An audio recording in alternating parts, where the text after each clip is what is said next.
Are you an HR department of one, trying to figure out how to balance task and strategy while keeping up with changes in regulatory compliance? Do you need a fresh outlook on old topics? Then stop what you're doing, grab your coffee, and get ready to recharge. If you have people, you have problems to solve and things to do. Your host is Brenda, a 20-year human resource professional, ready to explore the HR industry with veterans of business and life with fresh eyes and new ideas. Learn about the rapidly evolving changes in employment law around the country, as well as new tactics to deploy and build engagement in your workforce. If you're looking to implement new practices to make your job easier in HR, then this podcast is for you. Hey there, and welcome to the Best Practices in Human Resources podcast. I'm Brenda, the HR lady, and I'd like to thank you for listening to the show. This is an award-winning show, and this year we received the Bronze Award for the Best Business Podcast in both the Stevie's American Business Awards as well as the Stevie's International Business Awards. We've also been fortunate enough to make the top 10 in the slate. We didn't win the full award, but we did wind up coming in the top 10 nominations for the People's Podcast Choice Awards. So it's an awesome show. And if you're a first-time listener, welcome. I'm here to help share with you the what and the how in human resources because I'm in the human business, and that means that there's a greater number of dynamics in the workplace to balance and manage. Now, if you're a returning listener, thank you so very much for coming back for yet another episode. And I'm really excited about what we're talking about today. This has actually been the first time in a very long time that we don't have a guest, but we're doing a repeat of a very popular episode that took place last year. And we're going to repeat the topic, but everything, the content is going to be different. And that is, what questions are your employees researching? We got a lot of really positive feedback on that. And we're going to get into that here in a little bit. Before we do, we're going to jump in and do some poster updates. We've got some employment law changes that are happening across the nation. I'm going to share with you also where you can get access to this, to these links and these call-outs of these articles so you can actually take a look at them for yourself. And then I'm going to actually share with you how you guys can connect. We got some pretty cool things coming down the pike as well. So before I begin, folks, the information that is available through this podcast is in fact for informational purposes only and not for the purpose of providing any form of legal advice. You should contact your attorney to obtain legal advice with respects to any particular issue. And if you do not have an employment attorney, you may go ahead and reach out to me, and I may be able to refer one to you through our friends over at Jackson Lewis. Okay, so everybody's favorite, posters updates. I get a kick. The folks in the Next Gen Women in HR group, I've been informed they love the fact that we do poster updates, so I keep it. So we always do poster updates in the very first month of the new year, of the new month, not the new year, but the very first month, first episode of every new month. I knew it was going to come out. And so for those of you who are in the following states, you guys have poster updates, and you can visit our friends over at Labor Law Compliance Center. And you can actually, if you go to our website at Brenda the HR Lady, go down to the very bottom of the main page and the very first page that comes up, click on affiliates. You can get a code where you can save 25% on your posters from our friends over at Labor Law Compliance Center. Okay, so following states: Colorado, Virginia, Illinois, Mississippi, Wisconsin, Nevada, Texas, Oregon, New Jersey, and New York. That's Colorado, Virginia, Illinois, Mississippi, Wisconsin, Nevada, Texas, Oregon, New Jersey, and New York. Like I said, you guys have poster updates. Again, jump over to our friends over at Labor Law Compliance Center. If you don't want to get any, if you get any kind of like that harassing mail that comes through and it has this panic written message on it, it's like, your posters are out of date and you're gonna, it's like, you're not legal. It's like, they don't do that stuff. That's the reason why we work with them and we think very highly of them. So I don't believe in having any kind of threatening and fear-mongering mail coming to you guys, especially with it. Just throw that stuff away. Okay, if you get those emails, delete those emails. Tune in here because we're gonna tell you really what's going on. Okay, so employment law changes across the nation. We've got a couple of national articles for you to call out, and then we've got some updates for some various states. California is the biggest one on the list, as normal. And so here we go. So there is an article out there. Again, you can find this on Brenda the HRLady.com. Click on podcast on that website, and you'll be able to see these links now. They'll be up there for a week until our next episode comes up. All right, so it says, Dear Littler, what are our voting leave obligations? So I highly recommend you guys check that out. We've already got enough stuff going on in the universe right now as it pertains to the election. Don't let your company get hung up by what is going on with voting leave and what your state obligations are. Next, we've got one called Shuttles and Carpooling for Manufacturing Employees During a Pandemic. Also, there's an article up for commercial property management considerations in the new COVID-19 reality. And lastly, the Department of Labor has published a proposed rule on independent contractor status, meaning hopefully it will make it a lot less complicated to figure out, do you have an independent contractor or are you actually having a W-2 employee around? Over in California, the governor has signed legislation extending safety-related retaliation protection to domestic workers. The governor's also signed legislation requiring provisions and maintenance of personal protection equipment for healthcare employees due to COVID-19. There are also some new law mandates, trainings for human resources employees, and others pertaining to child abuse and neglect. AB 979 has required California-based publicly held corporations to diversify their board of directors. And also AB 1731 has offered much-needed reform to California's work-sharing program. There's also a new law that mandates the California OSHA's infection prevention outreach to agricultural workers. And the governor has also signed a law amending requirements for harassment training requirements for minors working in the entertainment field. California has also expanded protection for employees who are victims of a crime or an abuse. And the governor has also signed another bill to ease work share difficulties. And lastly, the government, I think that's the last one he signed. Nope, we got one more after that. So second to the last one, the government has signed legislation expanding the labor commissioner representation to arbitration. There's a new California Family Rights Act that dramatically expands employee rights and employer responsibilities.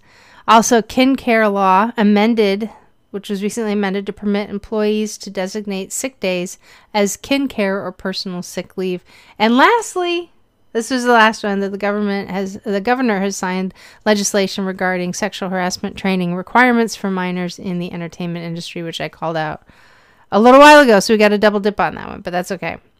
That's quite a big one, so we don't want that. Over in Connecticut employers, now it is time to get ready for paid family and medical leave, and then also the Connecticut Department of Labor has issued final regulations on the state's new tip credit statute. Over in Maine, the Maine's Department of Labor has released final rules for earned paid leave law. Over in Michigan, there's 3 executive orders relaxing gathering restrictions and reopening cinemas and requiring face masks for kindergartners. Over in New York, there have been some amendments to the New York City paid sick leave and safe leave law that has gone into effect. And the federal court over in Pennsylvania has held that Medical Marijuana Act provides private right of action. And then lastly, over in Philadelphia, they've expanded entitlement to paid sick leave for workers who are not covered by the FFCRA. And that is what we have for employment law that is hitting across the nation this week.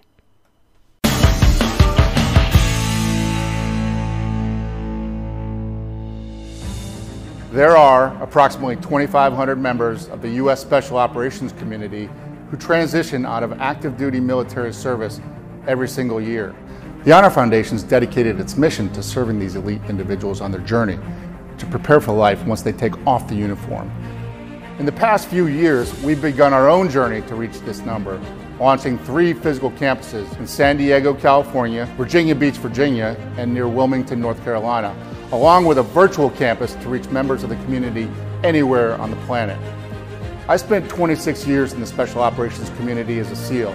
I graduated from THS program, I served on the board of directors, And now I'm proud to lead this organization into the future to continue assisting these transitioning service members and their families.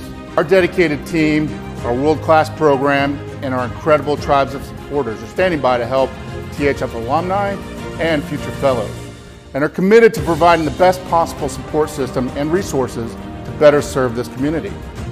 Our vision for the Honor Foundation is clear: to impact every transitioning service member from the U.S. Special Operations Enterprise through our programs and support, and to be a catalyst for overhauling the entire DoD transition program. It's a big task, but the community deserves it, and we're driving full steam ahead to make this a reality. If you've been inspired with what the Honor Foundation's done in the last 5 years, I welcome you all to join us as we craft the next chapter in defining what it means to serve others with honor for life.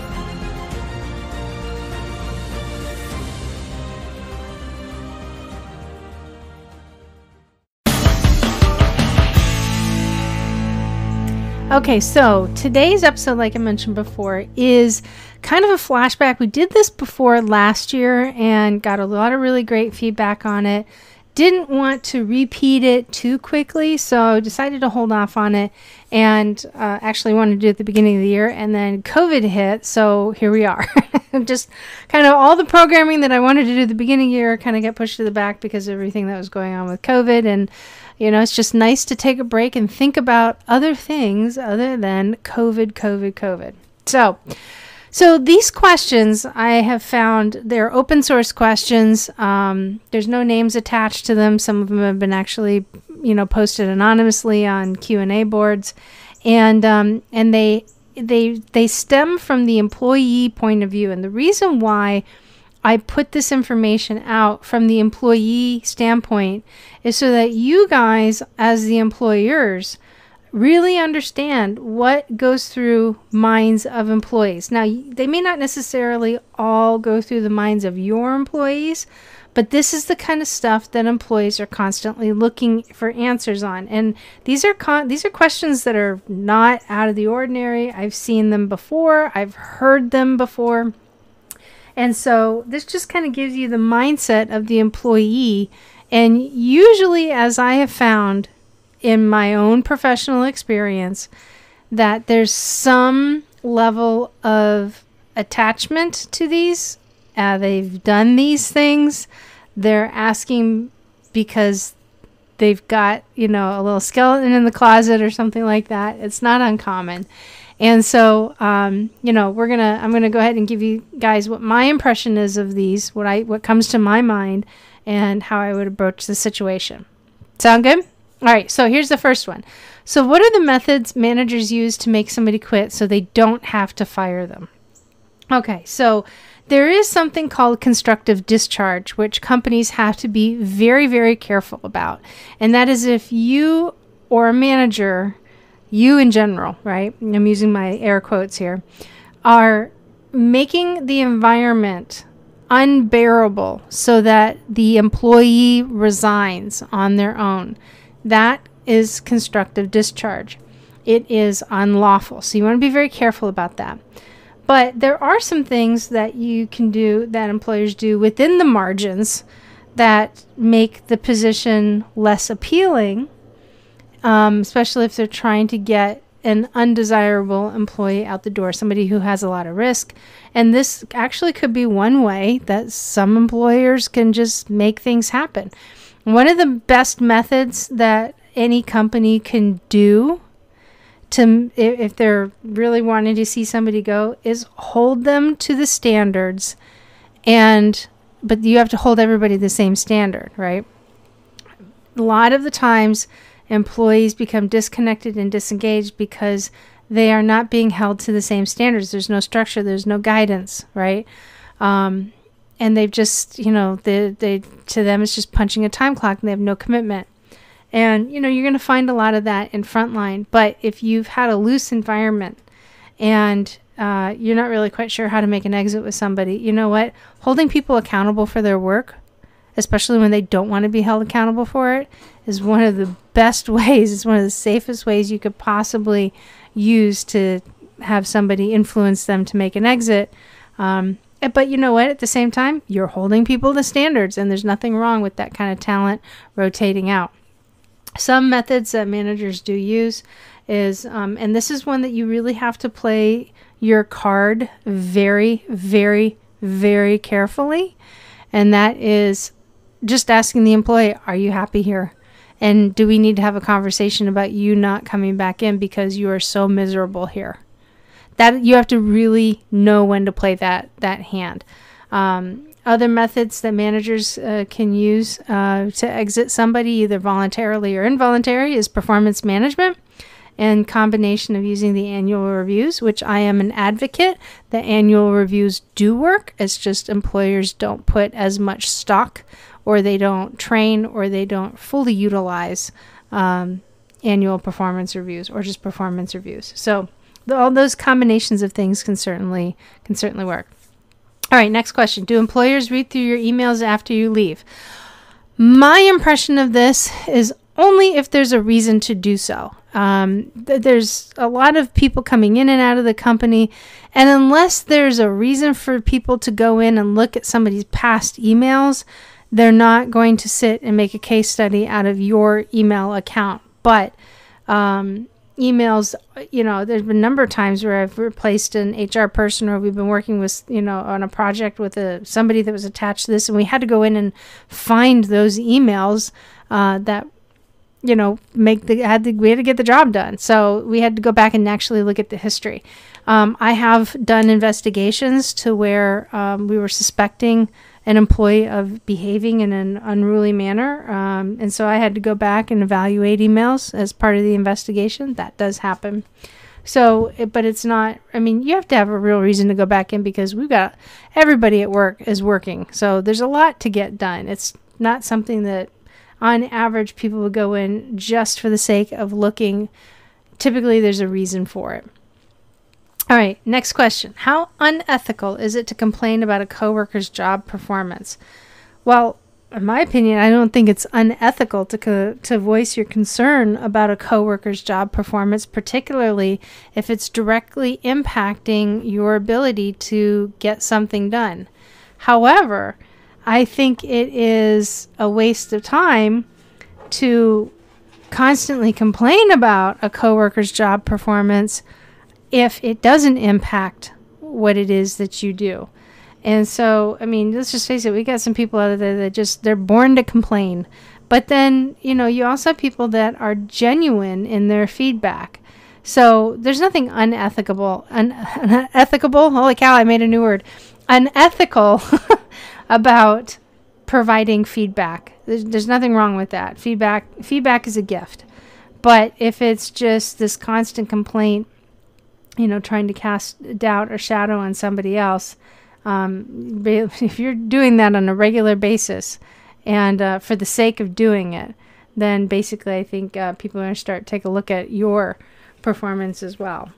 And that's like a little conversation I've actually had with somebody in the past. I gave them that little piece of advice. It worked. All right. Next question. What are the 3 things that hiring managers would prefer that you didn't know?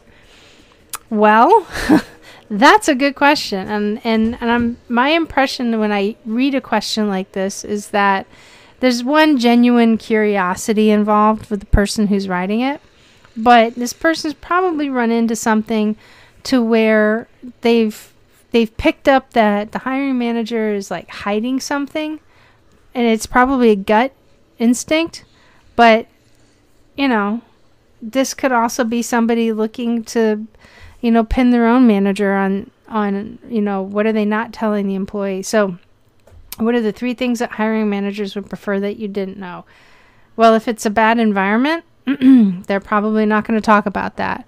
They probably are not going to tell you tell an employee how many candidates are being interviewed. Matter of fact, if anybody asks that question, you just smile and just say, no, we've got a couple and we're narrowing it down. I would not ever give anybody any information about how many people, men, women, backgrounds, or anything like that who are interviewing for the position. One, it's none of their business. Number 2, you're opening yourself up because whoever's asking that question is fishing for information to just nail you with it. So I'd be very careful about that. All right, next one, and this is a doozy, and we've been having conversations around this off the air in regards to this, because about a week and a half ago I saw some statistics on the number of COVID cases or COVID-related cases that are being litigated across the nation. And so the question that was posted, did your employer pay your full salary during the COVID-19 lockdown? And this one was posted anonymously. That question makes me nervous. Not from my standpoint. I don't have any employees, so I'm good. But that question right there is clearly somebody's fishing for information. The Department of Labor is very, very serious. And before anybody gets conspiracy theory on me here, no, I am not suggesting the Department of Labor has posted this question. But somebody is fishing for some information and will likely reach out to anybody who answered on these job boards. And so not paying an employee their full wages during a COVID-19 lockdown when they were lawfully entitled to it is a real bad thing. And if you want to go to battle with the Department of Labor, withhold somebody's pay, both at the state level and at the federal level, because they will both come after you, and they will come after you really, really hard. So I find it interesting that somebody's posting that question out there. Clearly they're looking to see what else is going on, trying to compare and contrast, and possibly even stir up a little bit of trouble. Okay, this is always an interesting one. And there hasn't been a work environment that hasn't experienced this at all. I mean, there really hasn't. I'd be surprised if there has been.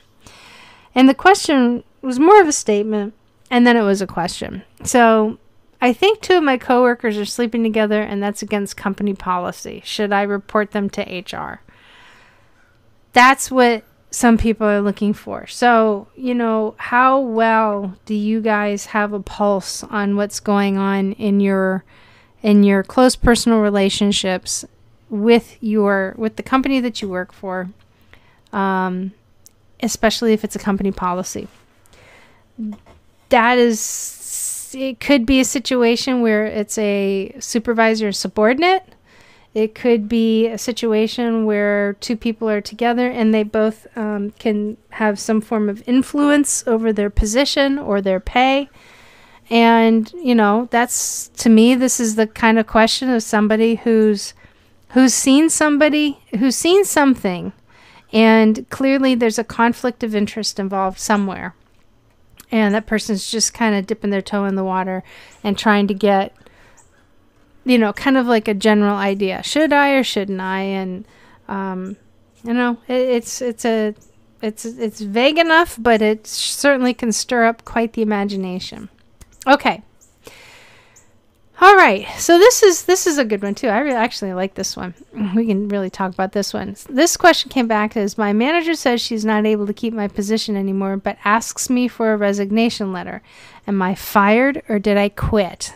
So this is a perfect example of employers and managers getting too creative in the world of employment law.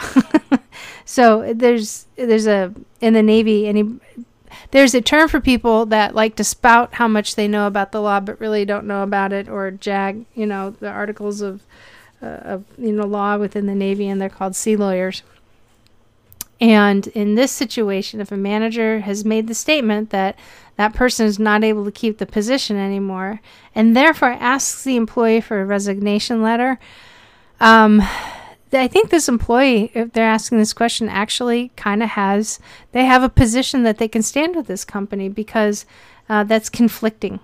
It's very, very conflicting. So you got a manager who says, well, we can't keep your position, which is insinuating that their position is going to be eliminated, that the individual could be entitled to a severance package, and that the relationship of the employment is going to end on behalf of the employer. But then the manager flips it around and requires a resignation letter from the employee, thus forcing the employee to resign. Now, if this person did it, then the company has forced that person to resign without being clear about it.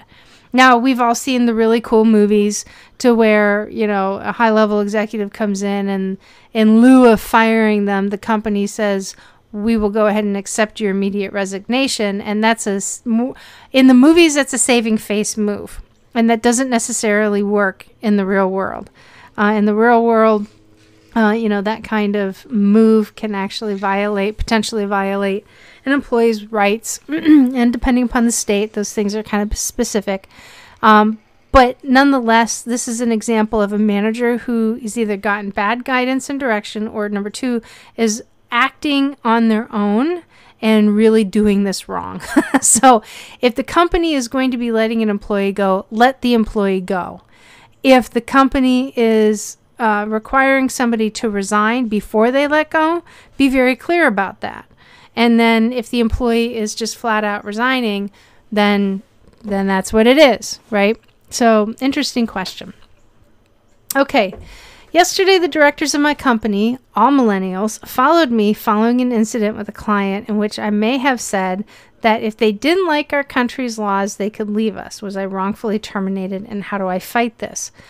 Okay, well, to answer this kind of question is very, very vague. So first off, reading this, some people may latch on to the first section of the statement, the directors of my company, all millennials, fired me. If you're stuck on all millennials, you're not looking at deeper into this question. So let's take that part out. The directors of my company fired me following an incident with a client in which I might have said that if they didn't like our country's laws, they could leave. So if you are posing a situation where you may have said something, is it possible that you probably did say it? So this is telling me that if you got somebody that is asking the question, of which I might have said that if they didn't blah, blah, blah, blah, blah, more than likely the person probably did it, and they're trying to save a little bit of face here on the computer. First off, this is also a situation in which we've got some employee bad behavior. Even if you might have said it, or they haven't said it, or they flat out said it, this tells me that the employee needed more guidance on what is deemed appropriate and professional in the workplace rather than not. So this could have been based off of a training issue. It could have been, look, and there's some people that you just can't train, right? But I think there's more to this story than meets the eye. And the context of this is that I think the company was likely wanting to protect themselves from a potential discrimination. So by simply saying if they didn't like the country's law, could they leave? Like this nation right now is fiercely divided and fiercely on edge as to what you see in the media. And we see it on social media and whatnot. I just got done spending 25 days driving around the country, and I can tell you right now from my observations that people are still very nice. They're still very cordial. I mean, I just traversed 15 states. And I stopped in every single one of them in multiple places. And I didn't see that hotbed of intensity as I've been driving around. And I've been in big cities and small communities, so I've been around a little bit right now. But what we're seeing on social media and areas to where there is a lot of strife, is it possible that could be taken out of context? Yeah, absolutely. It could have been somebody just simply making a joke. So the answer to the question, was I wrongfully terminated? Couldn't tell you, don't have enough information. Is it possible? I don't know. We'd have to hear both sides of the story, because we all know that, there's two sides to every story and the truth lies somewhere in between. How can I fight this? Well, we can't. Nobody could tell anybody how to fight this if we didn't know what the whole situation is. So that one still is a big question mark. But that also tells me there's a lot of underlying issues with that individual. And, inappropriate conversation is high on top of the list. So, okay, so you own a large company and you just hired a manager who has improved production and morale. Fabulous. She is brash and aggressive, but an asset. Okay, so other managers resent her, and have dedicated their time to getting her fired. How would you address the issue?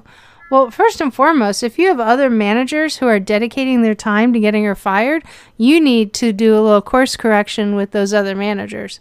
That is a huge risk right there. So you've got people that are trying to get her fired. So constructive discharge right there off the top. Hostile work environment, possibly, right?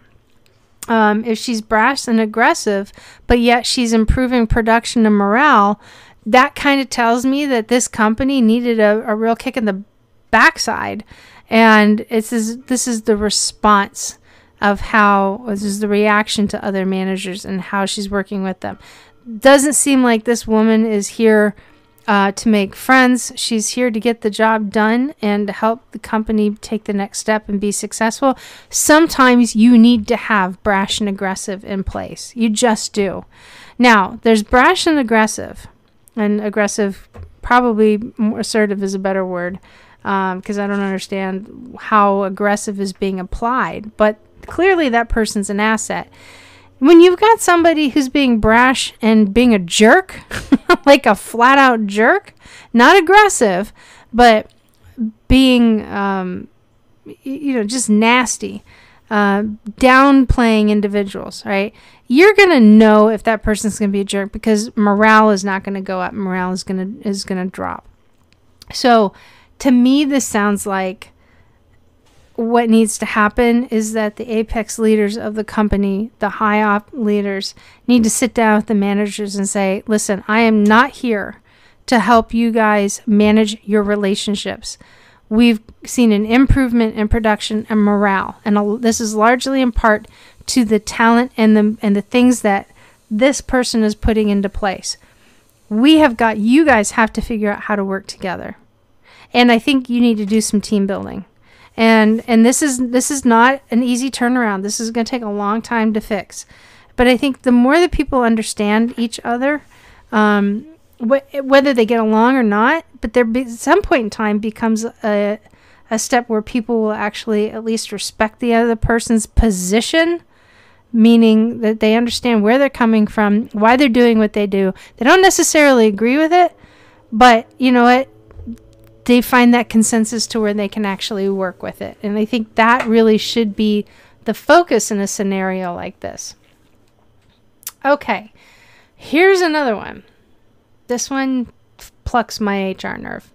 All right, my former employer fired me after learning that my husband and I both had cancer. Okay, right there, that is a lawsuit. His was terminal. Big lawsuit. The owner made me come in 2 days after his funeral and fired me. Would you proceed with the lawsuit with no disciplinary issues? Yes, I absolutely would. I think this is a legitimate situation. I think this is a situation of an individual who, quite frankly, just doesn't really fully know what to do. But yes, if the employer has terminated an employee after learning that they have had cancer and that it was terminal, there's a different approach to this. If the company's in fact done this, then they've completely opened the doors to liability, and it needs to be addressed.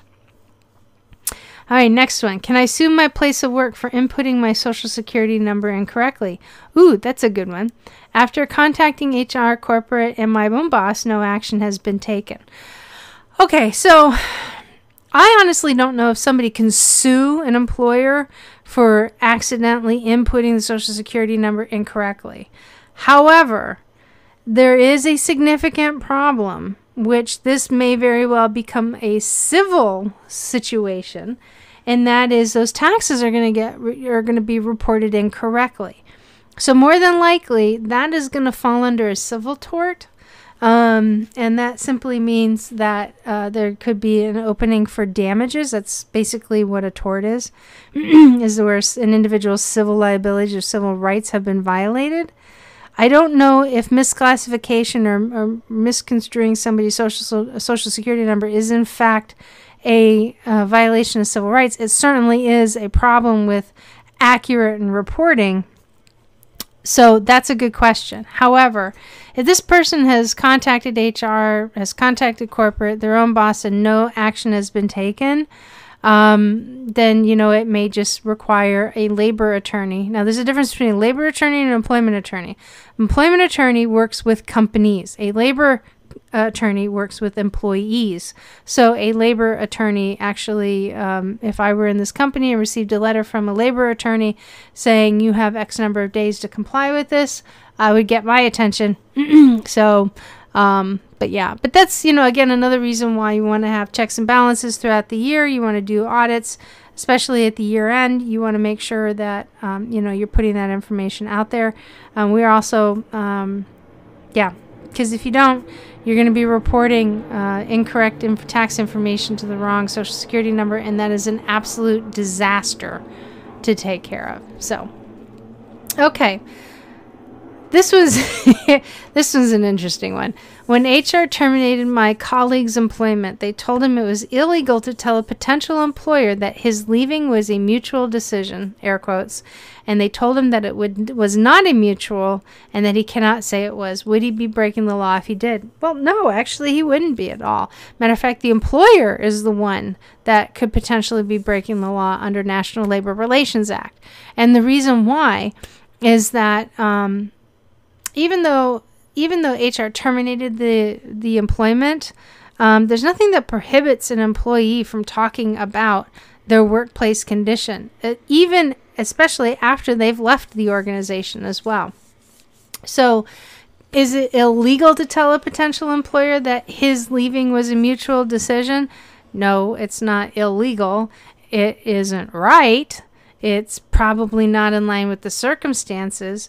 But can the employer actually do anything about it? Or should they be saying, you can't say this, you can't say that? No, the employer shouldn't be doing that, because that could potentially violate the National Labor Relations Act, because that is a protected and concerted activity. So just make sure that, if you're listening to this, it's like, if it's an employee, they should be telling the truth, even though we know that doesn't always happen. But it's not really breaking a law. It's just misrepresenting themselves. And, even, informing a prospective employer during a background check that an individual is not eligible for rehire. I know here in the state of Virginia, we actually have slander on the books. So we really have to be careful about what we say when we approach something like that. So, no, it's not illegal, but, it happens all the time. To be honest with you, everybody's, it's like resumes. Resumes are just a billboard. They're a little inflated or overinflated, and, it just comes with the territory. Okay, last question. So how do employers know if your degree is real or not? Do they take your word for it, or is there a database or something that they have access to that's preventing someone from lying on the resume? Well, first off, nothing prevents anybody from lying on their resume. People lie on their resumes all the time. That's why I'm a huge proponent on having people fill out an actual employment application, because when somebody fills out a well-written, legally reviewed employment application, down at the bottom where they actually sign off on it, it states that, to the best of my knowledge, the information provided is true and accurate, yada, yada, yada, and all the other, legal jargon that's in there. That's what really protects the organization. When you've got somebody that's just looking at a resume, there's nothing that indemnifies that. So resumes are just literally a way to get into the door, to get somebody's attention. It's advertisement, and yet it tends to be a little overinflated, okay, more often than not. Now, going back to the questions, how do employers know if your degree is real or not? Well, employers are not expected to be subject matter experts on every college in every state, in every town, in every city, and be able to determine what, just by looking at your background, what is real and what is not. However, during background checks, employers can select, with services that they are part of, they can select employment checks, which I do strongly recommend, especially for highly technical positions, because you do want to make sure that people, if they say they're an engineer, that they have an engineering degree and it's completed. Go back and verify that information. I would say unemployment and military service are the top two that do not get verified easily during employment checks. So people are out there wanting to know. And I wish I could find it. I've actually been looking for it for like 2 years. But there used to be a website that you could go and type in the name of a college or university, and it would pop up and tell you whether it was accredited or not. And if anybody knows of this website, please hit me up. Please let me know, because it's been driving me batty. I learned about it, oh God, years ago. I think I learned about it, 2008? Yeah. And I lost my notes from that particular event that I was at, because I saw it online. I just don't remember the name of it, but driving me crazy. But yes, there's a way to actually check. You can actually, when you're doing a background check, if you don't have a service that you're enrolled in and you're doing it yourself, you can actually call the registrar's office or the bursar's office of the school and find that information out. They may not give you all of the dates, but they can at least confirm whether or not the person has graduated. So there you go, folks. Those are some questions that employees are out there looking for, asking. And big question is, what is going on with that?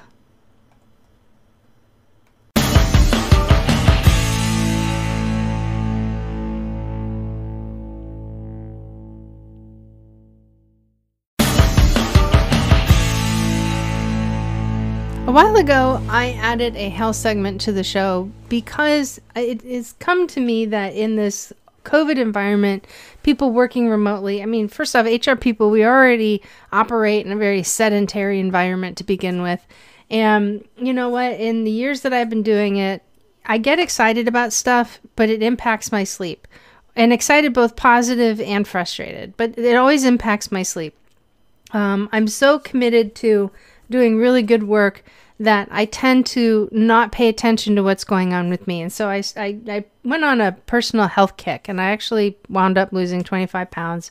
I've just spent 25 days on the road, and that was an interesting challenge as to how I'm migrating with that. So there are some things that I'm doing and using that are actually helping.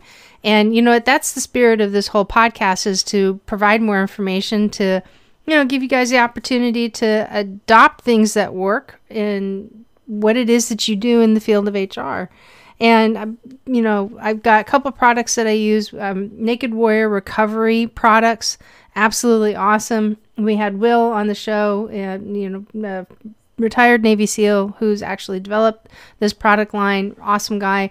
And then, Smashing Greens, which is a very nutrient-rich greens formula that I use, and I've basically replaced 1 or 2 of my meals a day using this, and I get way more nutrition out of just having one greens drink than I do just having a salad during the lunch.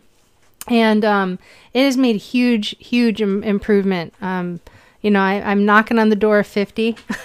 Which I'm not really happy about, but I am. And I'm constantly told that I don't look at, which is really good. But most importantly is that the things that I'm doing are positively impacting my sleep. And I've started focusing in on my recovery on a day-to-day basis. And so my skin has gotten better. My attitude has gotten better. I feel like I'm doing better. I've been very fortunate not to get sick throughout this whole pandemic. And, my line of work does tend to take me in front of people. Not to mention, like I said, I was traveling, so it's doing really well. And I want you guys to know, I don't get paid for doing this. I don't get paid for sponsorship and stuff like this. I mean, Will sends me some products, and, Mitch over at MASF, they treat me really well over there, but I don't get compensated for this. But most importantly is that these products, help me manage stress. That's huge. I'm a stress eater. I always have been. And that's something I've actually learned about myself later in life rather than earlier. And using these natural products, I sleep better at night. I focus better during the day. And I've seen massive improvement with my overall health by making small adjustments to my routine. So if you guys get a chance, hop over, look at what's going on with Naked Warrior Recovery, and the website for that is nw-recovery.com. We'll put that up because he didn't think people wanted to type in naked and search for that, which I don't blame him. And Naked Warrior goes back to the tribute to to the history of the Navy SEALs. And then Smashing Greens is over at MASF. And that's Mitch Aguilar Smashing Frog. And both really incredible products. So definitely, if you're looking to make small adjustments and get better sleep, not feel like your body is inflamed, then that's a phenomenal feeling to have. So you guys know I love having questions sent to me. I'm foregoing the questions because we just did a whole episode on you guys having to listen to me about what I see going out there in the world and what kind of questions are going. So we're going to put a pause on that. But I do have a cool event that is coming up that I want to share with you. It's a free event, and this is going to be the last time that I'm going to be offering this event at no cost. So we are putting together an HR Summit. It is going to be November 9th through the 13th. In it, we are featuring Suzanne Lucas, the evil HR lady, and my co-host over at The Real HR Show. Suzanne has been a contributor to Inc.com. She's written over 1,000 articles. Has been doing this for quite a while. Really, really great lady. We also have Tay Nelms, and she is a former HR professional from the Bellagio and Treasure Island hotels over in Las Vegas. She's going to be speaking. We're also going to have Steve Watson. He was a former guest on this episode. He is a Chief Financial Officer, and he's also a founder of an organization called Trendbusters. And Steve loves to dig into the math and help companies figure out how they can save money on their benefits. He's absolutely awesome. He's going to be talking about the 5 benefit hacks for 2021. And then yours truly, I'm going to be coming in and talking about a couple of subjects. And, it's just going to be a really great time. So mark your calendars, November 9th through the 13th. We are going to air 1 hour a day for 5 days, starting at 10 a.m. Eastern Standard Time. You do need to go in and register. And we're going to have that the registration information up on my website over at BrendaTheHRLady.com. And then you can go ahead and join us. It's going to be fantastic. So every day we're going to be giving you some really, really powerful free nuggets of information to take with you. And it's just going to be a smash hit. Really, really looking forward to doing that. We are still having awesome real conversations in real time with real people over at the Next Gen Women in HR Facebook group. It's our community. Always constantly looking to figure out how to shake that up and make it more exciting every day. It's an awesome group of women and men who are growing strong and growing fast. And I can speak for the group and share that we would love to have you join us and get into the conversation. Just make sure that when you go to sign up, that you answer all the questions. If you don't answer the questions, you'll get a love note in Messenger reminding you to go ahead and do so. And then after several days, if you aren't able to go back and do it or you don't respond, we're just gonna graciously pass, and then you can go ahead and reapply. We have true, honest HR people in this group. What we don't have is we don't have solicitors. We don't have spam. Everything that we do is really focused around HR. And so the folks that are in there, they're dedicated. They're just like you, sitting at a desk. A lot of them are an HR team of one, trying to figure it out, how do I become an HR manager? How do I become an HR director? How do I do this? How do I get buy-in with the leaders of the company? How do I not operate in a vacuum? So a lot of really good, awesome information that is there. You can also follow me. But before you do, I'm going to ask that you guys do me a favor, hop over to Apple Podcasts or Stitcher or wherever it is that you're listening to this podcast, and please leave your 5-star review. I would really greatly appreciate it. And if you know anybody who's over in HR or manager or somebody who's kind of partially doing the job, you know what? Share this episode with them, share the information with them, and let's get them some help. And now you can follow me. As I jump ahead in my script, sorry. You can find me over on Instagram and Facebook at Brenda the HR Lady, where I share more about what is going on and what I'm up to. And if you like to connect with me professionally, you can find me over on LinkedIn just by using my name, Brenda Neckvattle, and that's spelled N as in Nancy, E-C-K, like the thing you want to choke, V as in Victor, A-T-A-L. Like I mentioned earlier, I co-host another show called The Real HR Show with the evil HR lady herself, Suzanne Lucas, and you can find us over on YouTube over there. Lastly, you can jump on the website at brendathehrlady.com, where you can read up on the new updates I called out earlier in this episode by clicking on the podcast link up at the top. Just simply visit the website, and you can get all these this week's articles. While you're there, click connect at the top of the page, and you will get my best practices delivered directly to your inbox. One of the things that we do now on a weekly basis is that we've got questions that are asked and answered inside the Next Gen Women in HR Facebook group, and really good ones. We put them into what's called an HR soundbite. That is a quick video response, and that is over in our education center over on the HR University, and we send that information out to our mailing list every week. So you guys get a lot of really great information coming at you, and we'd just love to have you guys jump into the community. And man, it's hard to believe. It's just another episode went flying by. So thank you very much again for joining, and we will see you guys next week. Have a good one.